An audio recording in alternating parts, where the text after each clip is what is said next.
John Jacinto with Storm Expert. Maiden 2-year-olds lined up.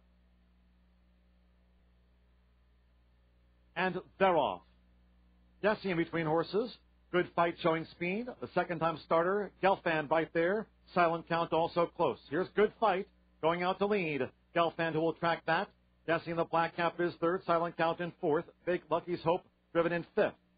Passed by the House is a wide sixth. Storm Grant seventh at the rail. Macing the Blues is 11 lengths off the pace past that half-mile marker. Storm Expert is a wide runner. Further back in My Belly, Ivory Bill is last but one, and Sea Red is running in 12th. First quarter in 22-1. 3 furlongs from home for Good Fight, who continues to lead Gelfand by a length and a half.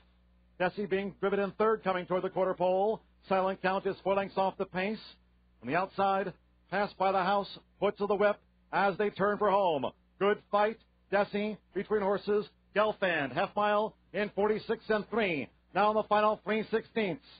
Gelfand roused to a short lead. Desi right alongside. Good Fight now has slipped back to third. Silent Count is fourth, but just at that one pace. Past the 16th pole. Gelfand hanging on by a thread. Desi on the outside. Shoulder to shoulder. Desi just up. Desi up in time for Lonnie Mesh over Gelfand in a hard-fought duel. Good Fight third, and Storm Grant finished fourth.